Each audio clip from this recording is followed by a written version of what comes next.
Welcome to this video. Topic of this video is range of a function. Range of function is all possible values of y और fx.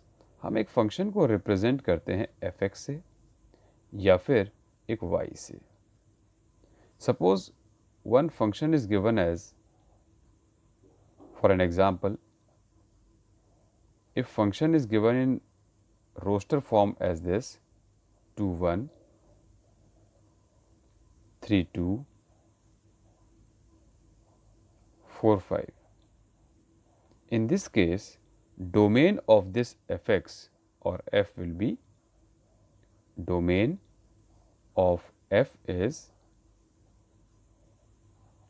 2 3 and 4, means all possible values of x. हमें पता है हम एक ordered pair को x, y इस shape में लिखते हैं. So all possible values of x means domain, all possible values of y is range. So in this case, range of this f, range of f will be 1 2 and 5. तो range हो जाती है 1 2 5. यहाँ function क्या था वो define नहीं किया गया है, डायरेक्ट रोस्टर फॉर्म में दिया गया है. एक और एग्जांपल लेते हैं. If f is defined as in roster form, if it is 1 3 2 5 and 3 7. In this case, domain means all possible values of x. x क्या क्या हो सकता है? x is 1 2 and 3, and possible values of y, which will be called as range, is 3 5 and 7. So जितने भी inputs या possible values of x हैं, they are part of domain, और जो भी possible output हैं या answers हैं, they are part of range. ये हुआ domain और range from a roster form of function, given function. But other than this, अगर function हमें fx की form में दिया हुआ है तो हम direct find कर सकते हैं. Suppose fx is given as x square. यहाँ अगर हमें डोमेन और रेंज फाइंड करना है, we can find its domain and range directly. Directly कैसे फाइंड कर सकते हैं?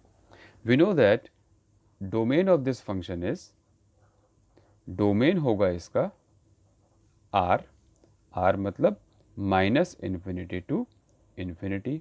रीज़न, क्योंकि ये रियल और डिफाइंड है, ना तो इसमें कोई डिनोमिनेटर वाली बात है ना ही स्क्वायर रूट वाली बात है. मतलब आप यहाँ पर x की वैल्यू कुछ भी पुट कर सकते हैं. ये तो इसका डोमेन हुआ. बट रेंज की अगर बात करें, मतलब इसके आंसर्स क्या क्या आ सकते हैं. अगर किसी भी रियल नंबर का स्क्वायर किया जाए तो आंसर कभी भी नेगेटिव नहीं आ सकता. मतलब डोमेन का मतलब था कि x belongs to this interval -∞ से ∞ तक. अगर x यहाँ पर लाई कर रहा है, इसको मैं इनइक्वालिटी की फॉर्म में भी लिख सकता हूँ. x is greater than -∞ and less then +∞.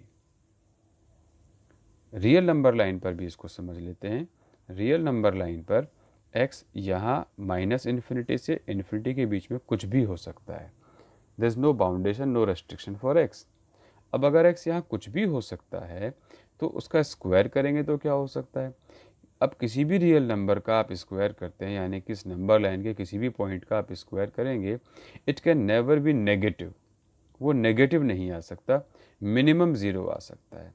So if you square this function, अगर स्क्वायर कर दिया जाए तो आंसर इन्फानाइट तक जा रहा था, इन्फानाइट तक तो रहेगा maximum answer. But minimum answer जो -∞ तक जा रहा था वो नहीं जाएगा. अब 0 के लेफ्ट में कोई भी आंसर नहीं आ सकता. स्क्वायरिंग होते ही मिनिमम आंसर 0 आ सकता है. इसको एग्जांपल से समझते हैं. सपोज़ मैं कुछ वैल्यूज़ ले रहा हूँ. x की वैल्यू जो यहाँ पर थी, जो हम यहाँ पुट कर सकते थे, x की एक वैल्यू मैं -2 ले सकता था, x की एक वैल्यू मैं -1 ले सकता था, x की एक वैल्यू मैं 0 भी ले सकता था, x की एक वैल्यू मैं 1 ले सकता था, और x की वैल्यू एक 2 भी ले सकता हूँ. ये भी -∞ तक जा सकता है और ये ग्रेटर में +∞ तक जा सकता है. अब इन सभी का हम स्क्वायर कर दें तो क्या क्या आता है, एक्स स्क्वायर किया जाए -2 के केस में तो 4 आता है, -1 के केस में किया गया तो 1 आ गया, 0 के केस में 0 ही आ रहा है, और 1 के केस में 1 है, और 2 के केस में ये 4 आ गया। किसी भी केस में आप देखें, किसी भी कंडीशन में x square is never less than 0, जो नेगेटिव वाली वैल्यूज़ थी वो भी ग्रेटर हो गई हैं। डेसिमल में भी हम देख सकते हैं, अगर मैं x लेता हूँ माइनस का 0.1, तो इस केस में एक्स स्क्वायर किया गया तो ये प्लस का 0.01 हो गया। अगर x लिया गया पॉजिटिव 0.1, तब तो पॉजिटिव आना ही है 0.01। तो x की वैल्यू आप कुछ भी ले लें, नेगेटिव में -0.01 लेता हूँ मैं, तो एक्स स्क्वायर हो गया है, फिर से प्लस हो जाएगा 0.0001। इसका मतलब क्या हुआ, अब हम यहाँ देखें कि जो भी रियल नंबर्स हम यहाँ पुट कर सकते थे एज एक्स की आप जो भी वैल्यू ले सकते थे, जैसे ही इसका स्क्वायर किया जाएगा इसके आंसर्स सिर्फ पॉजिटिव ही आएंगे, वो ज़ीरो मिनिमम हो सकता है, they all will become positive. So in this example, ये एग्जाम्पल अगर हम देखें तो इस एग्जाम्पल में, एक्स स्क्वायर वाले एग्जाम्पल में, जैसे ही स्क्वायर किया गया ऑल आंसर्स बिकम पॉजिटिव। तो हम कह सकते हैं domain of this function is -infinity to infinity, और इसी को हम r से भी रिप्रेजेंट करते हैं, r means real number line, और एक्स स्क्वायर रेंज, ये इसकी रेंज आ गई है। Range of this function F x is this, means minimum value 0 and maximum value infinity, यही आई है रेंज, क्योंकि एक्स स्क्वायर ही तो एफ एक्स है या एक्स स्क्वायर ही तो वाई है, यही आती है रेंज। ये हमारी रेंज आ चुकी है। तो हम रेंज लिख सकते हैं, range of a function of this function, range of f x is 0 to infinity, 0 included and infinity, infinity हमेशा ओपन रहता है। तो ये हमारा आंसर आ चुका है if we have to find range. लेकिन हाँ, प्रॉपरली आपको पूरा ऐसे ही सॉल्व नहीं करना, ये सब आपको समझाने के लिए बताया गया है कि ये कैसे पॉजिटिव हुआ। आप सीधा इसके बाद स्क्वायरिंग करके डायरेक्ट इनइक्वालिटी लिख सकते हैं। आपकी वर्किंग सिर्फ इतनी ही हो सकती है, डोमेन लिख दीजिए, एक्स की रेंज ये है तो एक्स स्क्वायर की रेंज ये होगी, आप डायरेक्ट रेंज लिख देंगे। ये सब मैंने एग्जाम्पल लिए हैं, ये एग्जाम्पल आपको फॉर्मली आंसर में शो नहीं करने होते। अब एक और एग्जाम्पल लेते हैं, next example, if f x is modulus of x. अगर एफ एक्स, या जिसको हम वाई कहते हैं, it is modulus of x, modulus function. अब ये मॉडुलस फंक्शन क्या होता है? मॉडुलस फंक्शन का मतलब है हम यहाँ जो भी आंसर वैल्यू पुट करेंगे इनपुट में, वो सब पॉजिटिव हो जाएंगे। इसके डोमेन की बात करें, what is domain for this function? Domain of this y is R, R या फिर -इन्फिनिटी टू इन्फिनिटी। और डोमेन का मतलब क्या था? All possible values of x, मतलब जो एक्स है वो कहाँ से कहाँ तक हो सकता है? -इन्फिनिटी से इन्फिनिटी तक। इस फंक्शन में एक्स की जगह पर मैं क्या पुट कर सकता हूँ? कुछ भी पुट कर सकता हूँ। कुछ भी क्यों पुट किया जा सकता है? क्योंकि ना तो ये स्क्वायर रूट वाली प्रॉब्लम है यहाँ पर, ना ही डिनोमिनेटर वाली प्रॉब्लम है, यानी कि ये रियल और डिफाइंड होगा फॉर ऑल रियल नंबर्स। यहाँ कोई भी रियल नंबर पुट किया जा सकता है। तो ये तो हुआ इसका डोमेन। अब डोमेन से ही रेंज पर आते हैं। रेंज यानी कि y की वैल्यू। जब डोमेन यहाँ से यहाँ तक है, मतलब अगर x की वैल्यू -इन्फिनिटी से +इन्फिनिटी तक है, तो मैं अगर इसमें मॉड अप्लाई कर देता हूँ तो क्या आंसर्स अब भी -इन्फिनिटी से इन्फिनिटी रहेंगे? जो पॉजिटिव वाले आंसर है वो तो पॉजिटिव ही रहेंगे, कोई चीज़ नहीं आता। लेकिन जितने भी नेगेटिव वाले आंसर हैं वो भी पॉजिटिव हो जाते हैं। तो मिनिमम आंसर क्या आ पाएगा? अगेन 0 आ पाएगा, जैसा कि स्क्वायर के केस में आया था। इसको भी हम रियल नंबर लाइन पर समझते हैं। जितने भी नेगेटिव वैल्यूज़ मैं पुट कर सकता हूँ, कोई भी नेगेटिव नंबर मैं अगर यहाँ पुट करता हूँ, सपोज एफ एक्स इज़, अभी मैं मॉड एक्स ही लिख रहा हूँ, अगर मैं यहाँ पर -2 पुट करता हूँ तो क्या आंसर -2 आएगा? No, modulus makes its positive, ये इसको पॉजिटिव बना देता है। अगर मैं f की वैल्यू में -1 पुट करता हूँ तो क्या आंसर नेगेटिव आएगा? जी नहीं, आंसर तो पॉजिटिव आएगा। और अगर मैं f की वैल्यू में 0 पुट करता हूँ तो मॉडुलस ऑफ 0 ये तो 0 ही होगा। अगर पॉजिटिव वैल्यू पुट की जा रही है तो फिर ये पॉजिटिव ही आएगा। मतलब आप नेगेटिव पुट करें या पॉजिटिव पुट करें, answer is always positive. Plus infinite तक कोई भी आंसर आ सकता है, लेकिन किसी भी कंडीशन में इसका आउटपुट 0 से कम नहीं आ सकता। Minimum output will be 0। तो जो रेंज की हम बात करते हैं, range of this function is 0 to infinity including 0। 0 भी आ सकता है या 0 से ज़्यादा आएगा, ग्रेटर आएगा। तो इस फंक्शन की रेंज यही है जो हमें यहाँ डिफाइन की गई है, 0 to infinity and 0 is included. 0 यहाँ पर इंक्लूडेड है, तो हम रेंज लिख सकते हैं इस फंक्शन की। Range of this function is close interval 0, open interval infinity, infinity is always open. यही इसकी रेंज है। ये रेंज आ चुकी है। तो मॉडुलस फंक्शन में हमने देखा, डायरेक्ट ही देख लिया हमने, ऑब्जर्वेशन से पता चल गया है। और ऐसे ही हमने स्क्वायर फंक्शन में देखा, अगर एक्स स्क्वायर का फंक्शन था तो भी इस केस में domain minus infinity to infinity है, लेकिन रेंज 0 से इन्फिनिटी है, क्योंकि किसी भी नंबर का हम स्क्वायर करते हैं it will be minimum 0 and maximum infinity. ये इसकी पॉसिबल वैल्यूज मैक्सिमम होंगी एफ एक्स के लिए।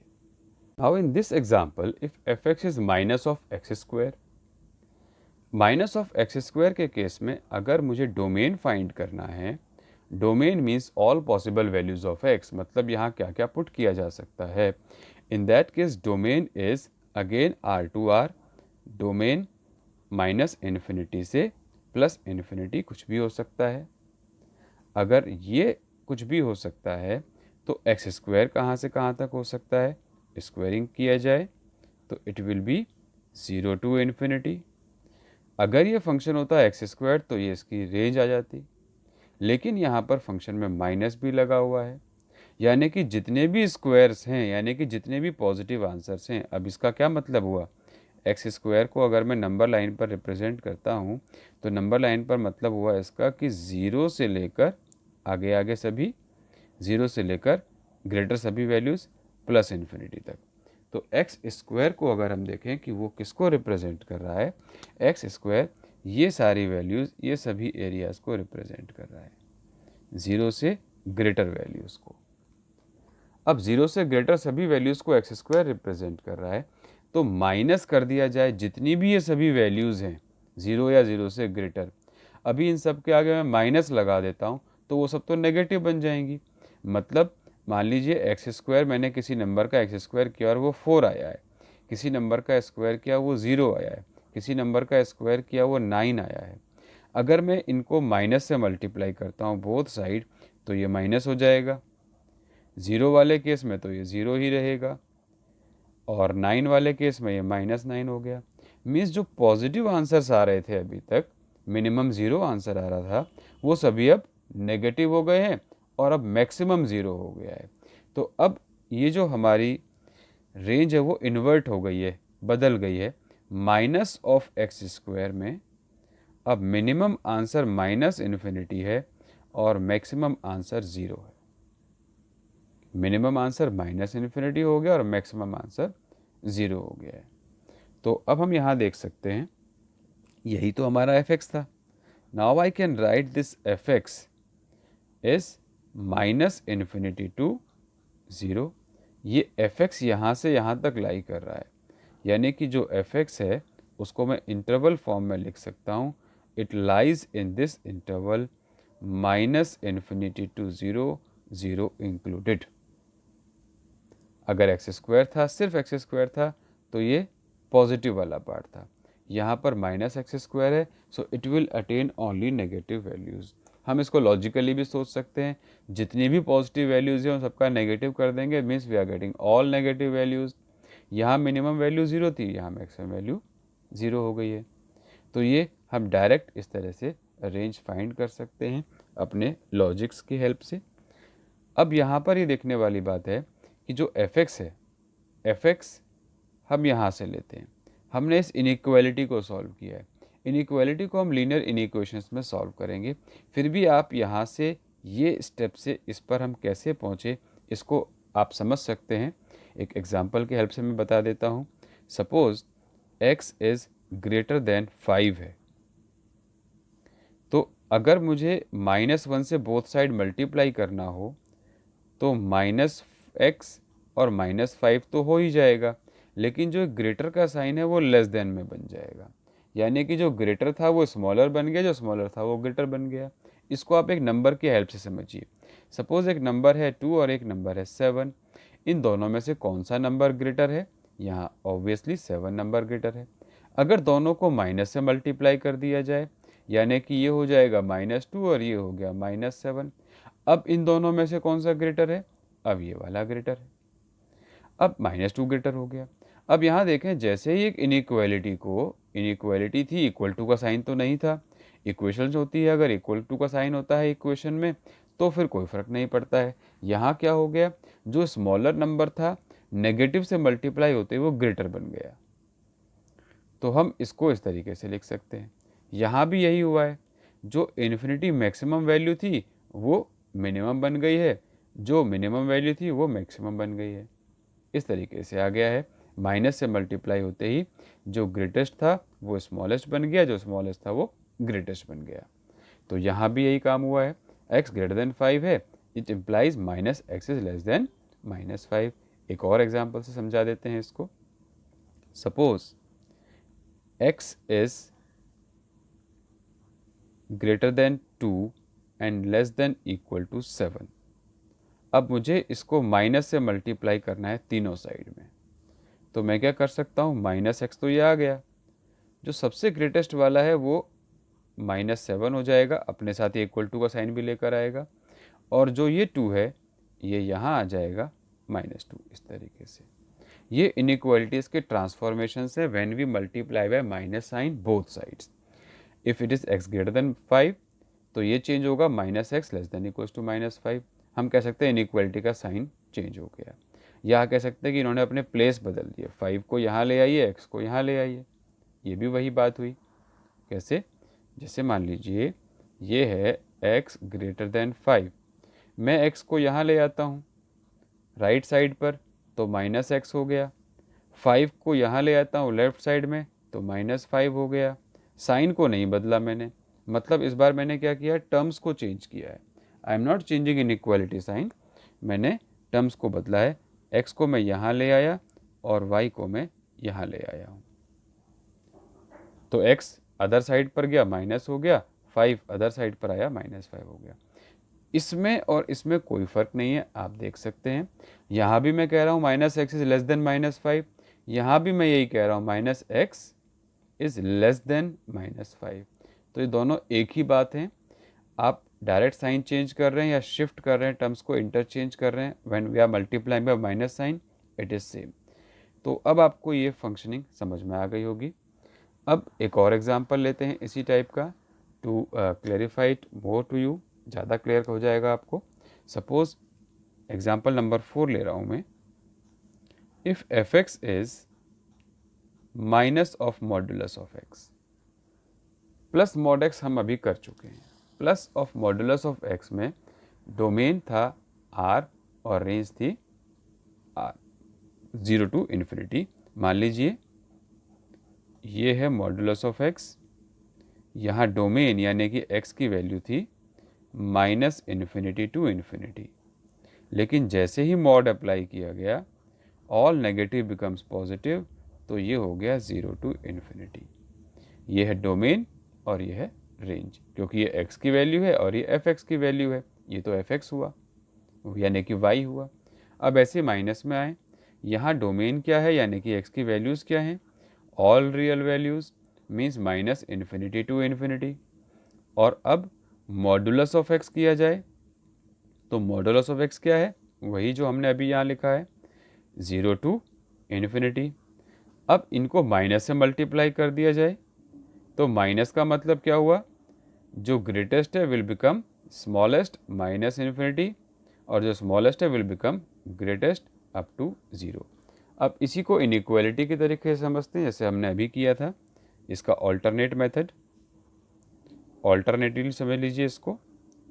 जैसे मान लीजिए हम कहते हैं x, मैं डोमेन से चल रहा हूँ, x lies between minus infinity to infinity. x की जो वैल्यू है माइनस इन्फिनिटी से प्लस इन्फिनिटी के बीच में है। तो जैसे हम मॉडुलस ऑफ x अप्लाई करते हैं, mod x will make all negative values positive, वो सब पॉजिटिव हो जाएंगी और मिनिमम वैल्यू अब आ सकती है 0। अब यहाँ पर देखा जाए कि ये मॉडुलस ऑफ x के लिए है। If I multiply by minus sign all sides, तो जो ग्रेटेस्ट है वो हो जाएगा स्मॉलेस्ट, और जो स्मॉलेस्ट है वो हो जाएगा ग्रेटेस्ट। यहाँ भी माइनस से मल्टीप्लाई किया गया, लेकिन 0 का नेगेटिव तो 0 ही रहेगा। ये बीच में हम देखें सेंटर में अब fx आ चुका है, यही तो हमारा fx था, fx is minus of modulus of x। तो मैं यहाँ पर अब fx लिख सकता हूँ। दिस इम्प्लाइज fx, जो हमारा fx है, that is between minus infinity and maximum up to 0। ये fx की रेंज आ गई है। So we can say that range of fx, यहाँ जो रेंज है fx की वो है माइनस इन्फिनिटी टू 0, 0 इंक्लूडेड। ये इसकी रेंज आ गई है। तो इस तरीके से हम कुछ फंक्शंस की डायरेक्ट रेंज फाइंड कर पा रहे हैं। एनसीईआरटी का क्वेश्चन है एक्सरसाइज 2.3 का question number 5, fx is given as 2 minus 3x, x belongs to R, और साथ में ये भी दिया गया x इज ग्रेटर देन 0। इस क्वेश्चन में हमें डोमेन नहीं फाइंड करना, domain is already restricted. Domain अगर हम फाइंड करते हैं इसके हिसाब से तो पूरा R आता है, बट क्वेश्चन में कहा है कि x आपको 0 से ग्रेटर ही लेना है। अब अगर x 0 से ग्रेटर ही लेना है, रियल ही लेना है, तो fx क्या हो सकता है, यानी कि रेंज क्या हो सकती है। x अगर कहा गया है that it is greater than 0, अब मैं इस x से fx तक कैसे पहुंचता हूं ये समझते हैं। If I multiply both side by 3x will also be greater than 0. If I apply minus sign both sides, तो माइनस 3x, 0 को माइनस से मल्टीप्लाई किया तो 0 ही रहेगा, becomes less than this. Inequality का साइन चेंज कर दिया। अब मुझे 2 और चाहिए, एडिंग 2 बोथ साइड्स, यहाँ भी 2 ऐड किया गया और यहाँ भी 2 ऐड किया गया, 0 प्लस 2 इज 2। ये तो fx आ गया है, यही तो हमें चाहिए था। तो fx जो आया है दैट इज लेस देन 2। ये fx की रेंज आ गई है या पॉसिबल वैल्यूज आ गई हैं, यानी कि fx 2 से लेस ही होगा। इसको अगर मैं अब इंटरवल फॉर्म में लिखता हूँ, that means minus infinity to 2 and 2 is also in open interval.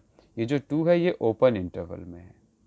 ये एक तरीका हुआ fx से x से fx तक आने का। यहाँ पर कंडीशन गिवन थी x have to be greater than 0, x 0 से ग्रेटर ही है और सिर्फ रेंज फाइंड करना था, तो हमने ये रेंज फाइंड किया। So range of fx is this, range of fx is minus infinity to 2। यही इसकी रेंज है क्योंकि fx इसी इंटरवल में लाई करेगा। ये एक तरीका है how to find range. Second, इसी क्वेश्चन का सेकेंड पार्ट भी है। यहाँ fx गिवन है, सेकेंड पार्ट में fx is given as x square plus 2 और साथ में दिया हुआ है x is a real number. अब रियल नंबर का मतलब क्या हुआ, माइनस इन्फिनिटी से इन्फिनिटी तक। माइनस इन्फिनिटी से इन्फिनिटी तक means minus infinity is minimum plus infinity is maximum. If I square both side it becomes 0 to infinity. ये हम पहले भी डिस्कस कर चुके हैं। जितने भी नेगेटिव नंबर हैं वो सब पॉजिटिव हो जाएंगे। अभी तो हम x में तो सब कुछ ले रहे हैं, लेकिन स्क्वायर करते ही मिनिमम आंसर 0 आएगा और 0 से ग्रेटर वाले आएंगे। 0 से कम तो कोई आ ही नहीं सकता क्योंकि हम स्क्वायर कर चुके हैं और स्क्वायरिंग में कभी भी नेगेटिव आंसर नहीं आता है। तो स्क्वायरिंग करते ही आंसर सिर्फ यहाँ का रह गया है। लेकिन सिर्फ एक्स स्क्वायर ही नहीं चाहिए, हमें एक्स स्क्वायर के साथ प्लस 2 भी चाहिए। If I add to both sides all sides, यहाँ एक्स स्क्वायर के साथ अगर +2 कर दिया जाए तो 0 + 2 तो 2 बन जाता है। इन्फिनिटी तो इनफाइनाइट नंबर है, इनफाइनाइट में अगर आप 2 ऐड भी कर दें, 2 सब्ट्रैक्ट भी कर दें, कोई फ़र्क नहीं पड़ता, ये अभी इनफाइनाइट ही रहेगा। लेकिन जो मिनिमम वैल्यू 0 आ रही थी एक्स स्क्वायर के लिए, उस मिनिमम वैल्यू में अगर 2 ऐड कर दिया गया तो 0 जो मिनिमम वैल्यू थी वह मिनिमम वैल्यू 2 में आ गई है। अब ये पूरा एफ एक्स आ चुका है। We can say f x is minimum 2 and up to infinity. So we can say range of this fx, range of fx is 2 in closed interval and infinity in open interval. ये इसकी range आ गई है। इसी question का third part लेते हैं। In third part fx is very very simple function, just x, सिर्फ x दिया हुआ है और यहाँ पर भी x का हम देखें कि ये क्या क्या वैल्यू ले सकता है। क्वेश्चन में ही हमें गिवन है that x have to be real part, real value, x real number दिया हुआ है। अब अगर ये x कोई रियल नंबर ही है तो what can we take, x को -इन्फिनिटी से इन्फिनिटी लिख देते हैं।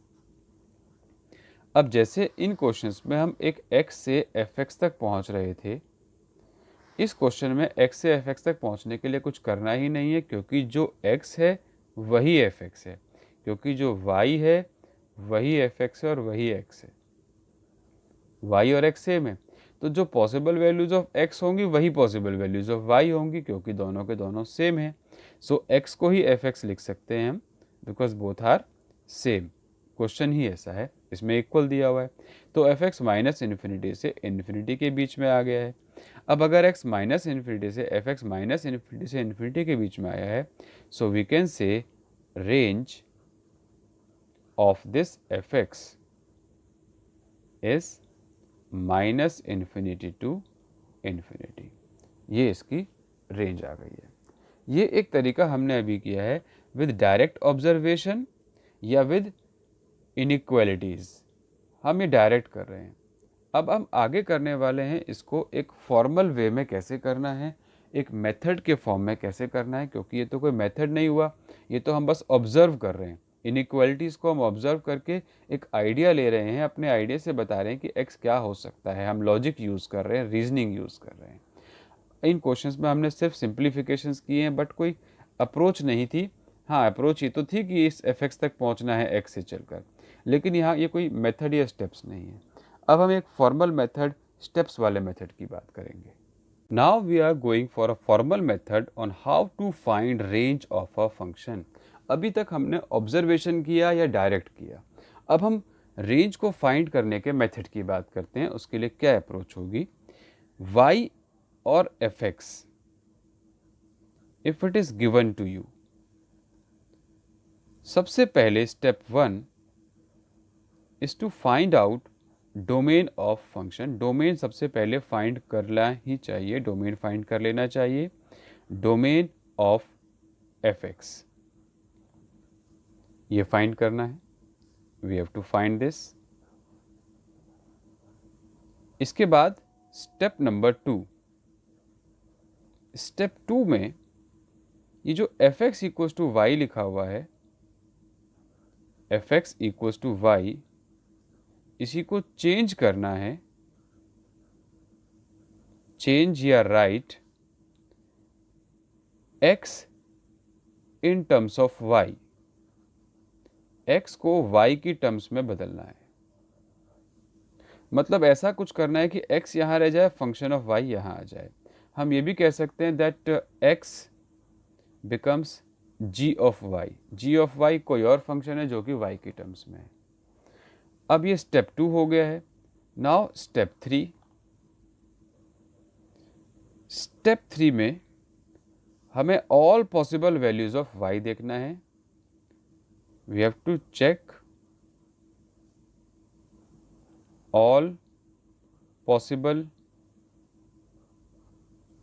वैल्यूज़। यहाँ जो हम वैल्यूज़ की बात कर रहे हैं तो हम बात कर चुके हैं कि ये रियल और डिफाइंड ही होनी चाहिए, रियल और डिफाइंड।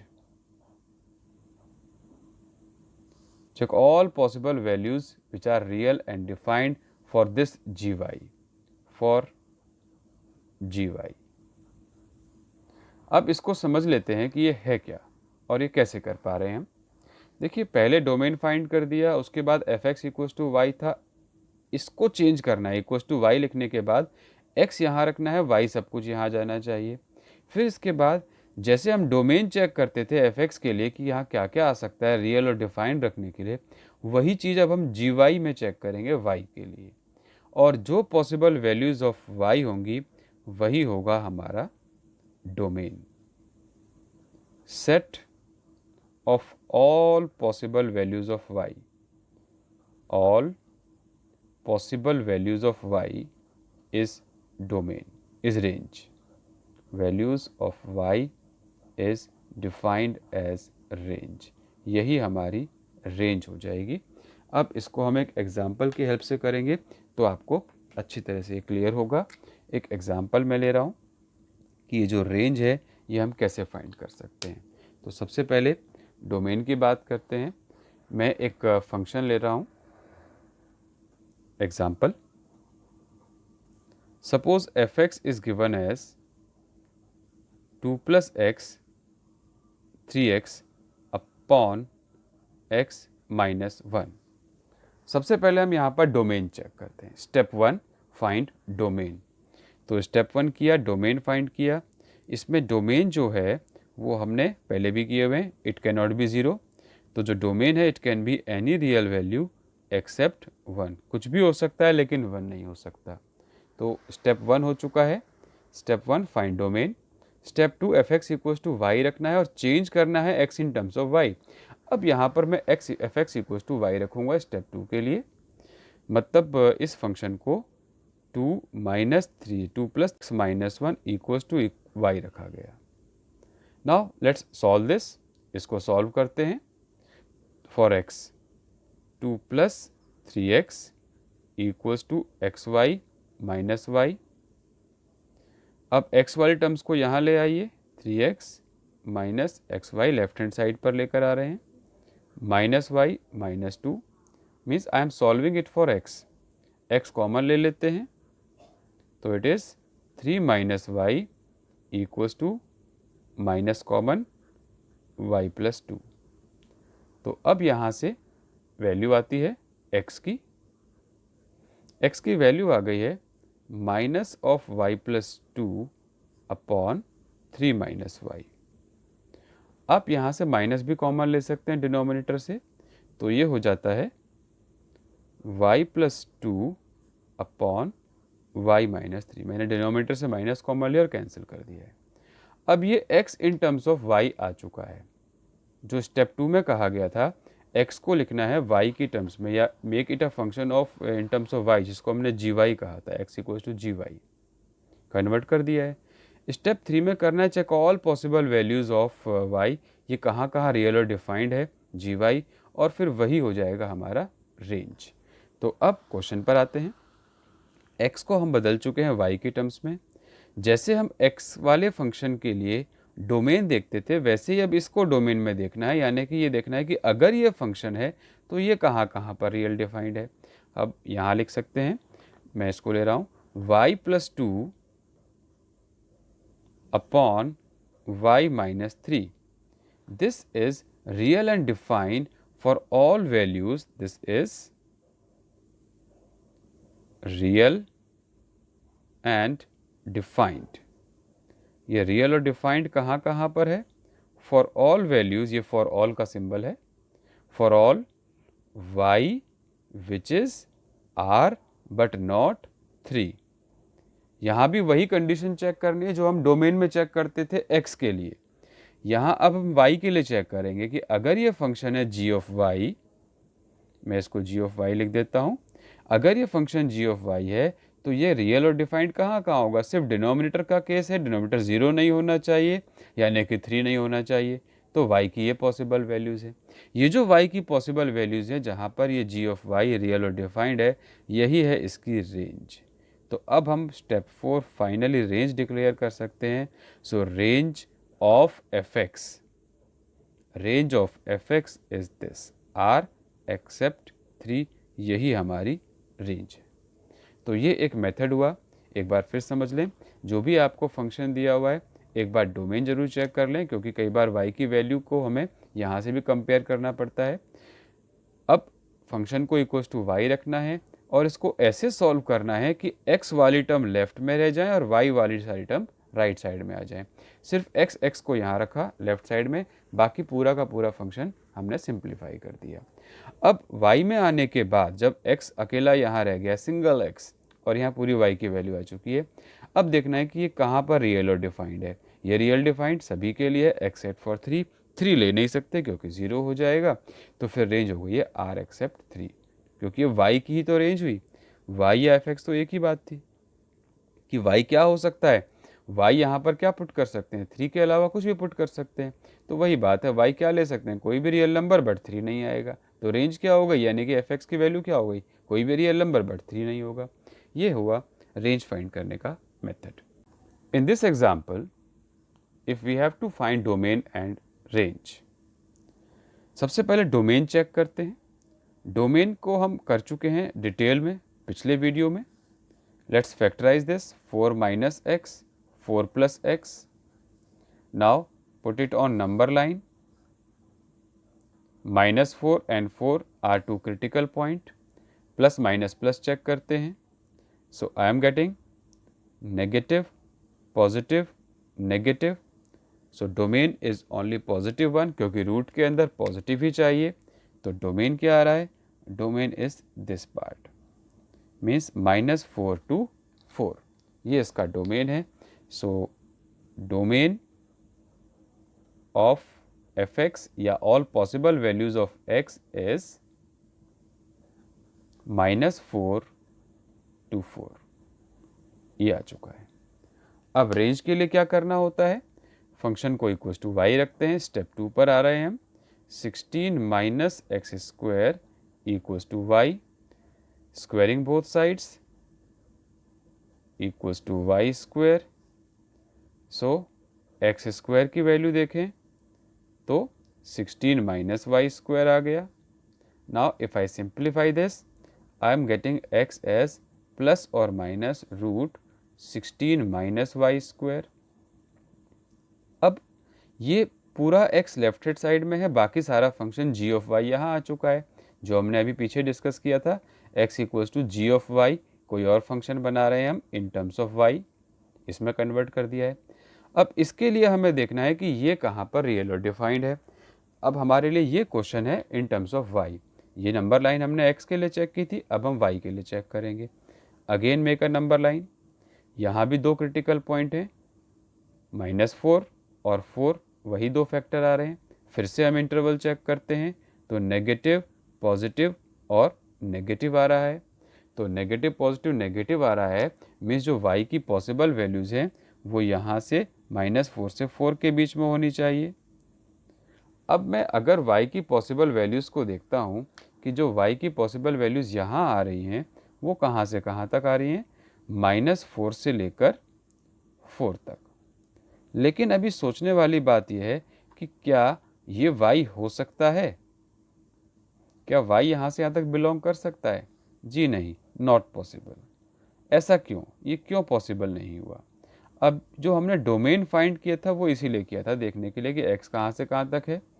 और अब ज़रा y को ऑब्जर्व करते हैं। fx यानी कि y स्क्वायर रूट है, और स्क्वायर रूट के अंदर कोई भी आप वैल्यू पुट करेंगे, it can never be negative, उसके बाहर माइनस साइन नहीं आ सकता। रूट के अंदर मैं कोई भी वैल्यू लेता हूँ, इसका आंसर कभी भी नेगेटिव नहीं आएगा, पॉजिटिव ही आएगा। जब नेगेटिव ही नहीं आना, पॉजिटिव ही आना है, तो -4 से 4 तो आ ही नहीं सकता। अब हमें बाय लॉजिक इस माइनस वाले एरिया को हटाना पड़ेगा। जब मैं ये कह रहा हूँ कि y -4 से 4 आया है, but this is not possible, ये पॉसिबल नहीं है। This is not possible. Possible क्यों नहीं है? Because y is positive square root. Since y is positive square root, ये एक पॉजिटिव स्क्वायर रूट फंक्शन है, और पॉजिटिव स्क्वायर रूट फंक्शन कभी भी नेगेटिव आंसर नहीं दे सकता, रूट लगा हुआ है। तो इसका सारा नेगेटिव वाला पोर्शन हमें हटाना पड़ेगा। यहाँ जो -4 से 4 किया वो सब हट जाएगा और हमें अब पॉजिटिव बनाना है तो मिनिमम 0 ले सकते हो आप, उससे ग्रेटर वाला लोगे तो 0 से लेकर 4 के बीच का जो आंसर है वो लेंगे। ये हमने रिजेक्ट किया by observation. So range of fx of y or fx is 0 to 4, minimum 0 और मैक्सिमम 4। इसके नेगेटिव वाले पोर्शन को हमने रिमूव कर दिया because that is not possible, because it is in square root form, function square root form में है तो ये पॉसिबल नहीं होगा। एक और एग्जांपल लेते हैं, let's take one more example of square root form. If fx is given as root of x square minus 36, पहले इसका भी डोमेन चेक कर लेते हैं। इस फंक्शन के दो फैक्टर हो जाएंगे, एक x माइनस 6 और एक x प्लस 6। अब यहाँ पर नंबर लाइन ले लेते हैं, -6 +6 और प्लस माइनस प्लस चेक किया तो ये x का डोमेन आ गया। जो डोमेन यानी कि x की वैल्यूज़ कहाँ से कहाँ तक हैं, -∞ से -6 यूनियन 6 से इन्फिनिटी, हाँ 6 इंक्लूडेड में आएगा, क्लोज इंटरवल है क्योंकि 6 भी लिया जा सकता है। तो इस फंक्शन का डोमेन अगर हम चेक करें तो डोमेन हुआ -∞ से -6 तक और 6 से लेकर इन्फिनिटी तक, बॉर्डर पॉइंट्स इंक्लूडेड। ये तो अभी हमने डोमेन फाइंड किया। अब हम रेंज पर आते हैं। रेंज के लिए fx = y रखना है। fx = y means x square -36 = y रखा गया, squaring both sides y square हो गया है, और अब x square = y square plus 36 हो गया है। अब x की वैल्यूज़ को हम चेक करते हैं। x square minus Y square था, अब इसको हम पुट कर रहे हैं वैल्यूज़ को, तो देखें x की जो वैल्यू आ रही है वो प्लस और minus root Y square plus 36 आ रहा है। अब ये एक square root values of y हैं, हम ये देखें कि ये कहाँ कहाँ पर रियल और डिफाइंड है, क्या इसके फैक्टर्स पॉसिबल हैं, हम ये भी चेक करेंगे। तो अब हम यहाँ देखें y कोई भी रियल नंबर तो हो सकता है, लेकिन ये रियल नंबर अभी पॉसिबल नहीं है। इसके लिए हम ज़रा क्वेश्चन को ऑब्जर्व करें, ये पॉसिबल क्यों नहीं है, क्योंकि जो क्वेश्चन है वो स्क्वायर रूट फॉर्म में है और स्क्वायर रूट कभी भी नेगेटिव तो आ नहीं सकता, ये y ही तो है, y पॉजिटिव है, y तो रियल नंबर हो नहीं सकता, y सिर्फ पॉजिटिव चाहिए तो y r नहीं होगा, y can be only since y is positive square root, जैसे हमने पहले भी लिखा था ऊपर वाले क्वेश्चन में भी, y is positive square root function, so it can not be r, negative वाले सब हटाने पड़ेंगे, तो y have to be greater than or equal to 0। So we can say range of fx is 0 to infinity. सारे negative वाले हटा दिए हैं और ये हमारी रेंज आ गई है। तो इस तरह से अब हम रेंज तक पहुंच पाए, रेंज को हमने फाइंड किया। तो आज के वीडियो में इतना ही। अब आप रेंज के फंक्शन क्वेश्चंस और फंक्शंस में डोमेन फाइंड करने के क्वेश्चंस को सॉल्व कर सकते हैं। एनसीईआरटी के क्वेश्चंस जितने भी हैं डोमेन और रेंज पर बेस्ड, अब आप उनको सॉल्व कीजिए। Thank you very much.